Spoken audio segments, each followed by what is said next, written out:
Here's an installation guide on the Zex wet injected nitrous system for V8 Mustangs years 96 to 04. Basic hand tools are required. To start, locate a spot in the trunk to mount the nitrous bottle. With the 45-degree bracket mount secured, place it in a position so that as the car accelerates, the nitrous flows to the rear of the bottle. Now carefully mark where you want to drill your holes.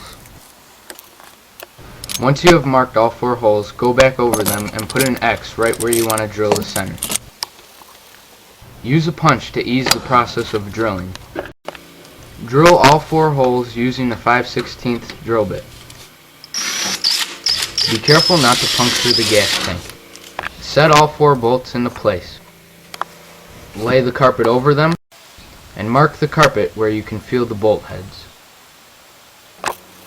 Using a knife, cut holes in the carpet where the bolts can go through. Now with the bolts in the brackets, push it into place. Underneath the car and above the gas tank you can see the bolts protruding. Here I have a washer with a piece of tape on it.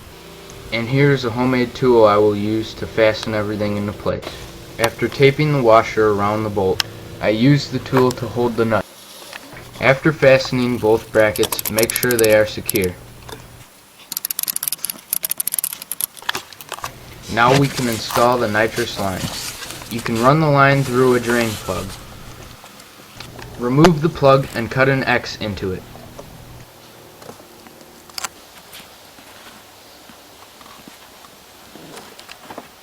Now take the nitrous line and push it through.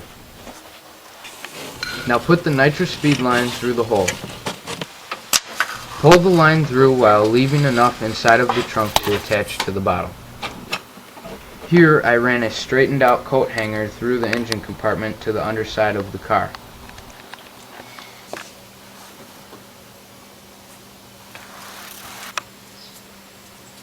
Then hook the nitrous line to the coat hanger and tape it and make sure it's secure.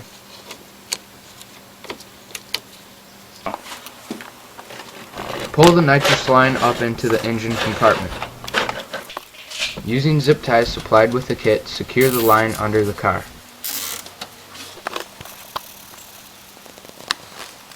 In this example, I zip tied it to the fuel lines and ran it up into the engine compartment.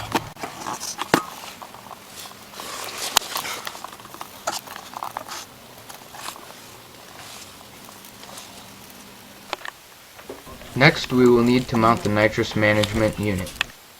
I needed to remove some of the intake to mount the unit.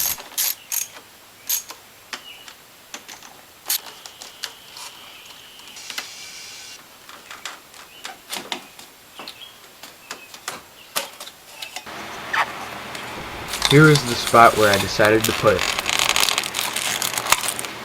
After moving the wiring out of the way, I could set it into place. With the nozzle feed lines, I checked the length restrictions.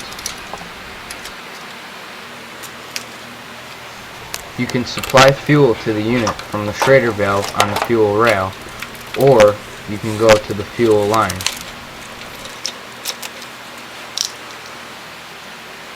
I then removed the mass airflow sensor so I could mount the unit in place.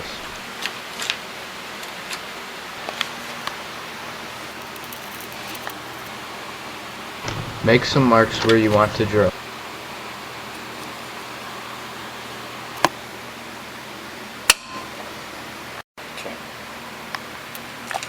Using a drill bit that's smaller than the screws provided, drill the holes. Here I went ahead and hand tightened all of the lines to the unit. Then I fastened it into place.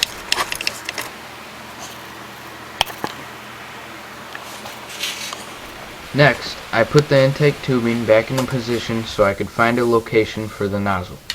The nozzle should be placed about 6 to 18 inches away from the throttle body. Do not mount the nozzle before the mass airflow sensor. If your intake is made of metal, use a punch. With an 11/32 drill bit, drill a hole through the intake. Use the tap provided in the kit to make threads for the nozzle.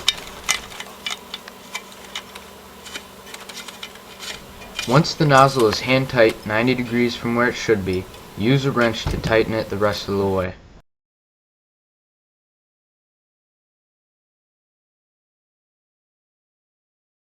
Make sure that the nozzle is installed so the spray is in the direction of airflow. Clean the inside of the intake tubing and remove any drill shavings. Put the intake back into place. You can go ahead and select the jets you want to use.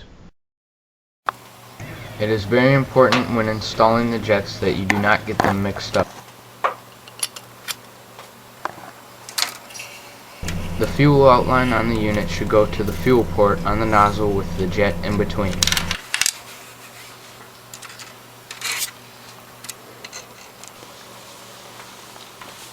The same goes for the nitrous line.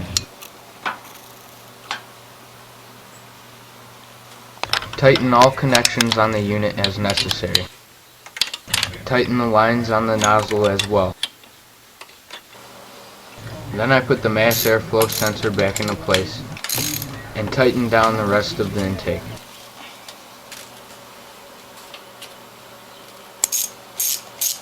Now it's time to wire the unit.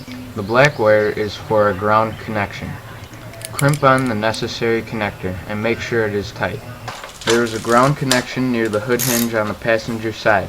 Remove this screw and attach the connector to it. Next, locate the output voltage lead from the throttle position sensor. It is the middle gray and white wire. Use a knife and carefully cut away at the insulation to expose the wire. You can use the T-tap connector supplied in the kit to splice into the wire. Now take the white wire from the unit and crimp on the necessary connector. Make sure the connection is tight, and then plug it into the T-tap connector. Next, find a place where you want to mount the arming switch. Make some marks where you want to drill. Now drill a 1/2 inch hole for the switch to go through. Then tighten the switch down. Now take the 10 feet of wire supplied in the kit and connect it to the red wire from the unit. Now run the red wire through the firewall of the vehicle. Make sure it goes through a grommeted hole. Get inside of the car and pull all of the slack through. Now take the lead from the arming switch that does not have the fuse assembly and run it to the red wire. Here you can see the red wire running past the driver's pedals. You can zip tie it so it doesn't get in the way. After you have cut off the slack from the red wire, use the appropriate connector supplied with the kit and crimp it to the red wire. Now insert this connector into the lead from the arming switch and crimp it together.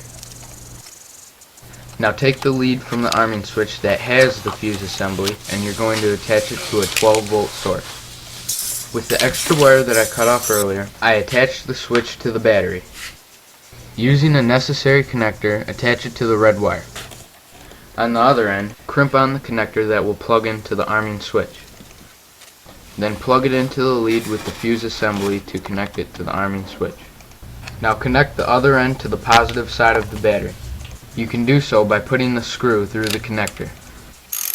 Now you are ready to program the unit. Turn the ignition to the on position. Do not start the car. Then turn on the activation switch. The light on the unit should be a solid red. Push the button one time. Then depress the accelerator pedal all the way to the floor and hold it there for 10 seconds. The light on the unit should be flashing continuously from red, green to off. Get back into the car and turn the activation switch off, then turn it back on. The light on the unit should now be a solid green. Depress the accelerator pedal to the floor. At wide open throttle you will hear the solenoids click. Finally you can begin to connect the fuel line. If you have a Schrader valve, this is the easiest spot to connect the fuel line. Just relieve the fuel pressure. Remove the Schrader valve. With a special thread sealer, install the fitting provided in the kit. Then tighten the 90-degree fitting in place. Attach the fuel line from the unit and make sure everything is tight. Before you test your new Zex Nitrous system, ensure that you have premium fuel, 92 octane or better. Make sure the timing of your engine is set correctly, and check for any leaks.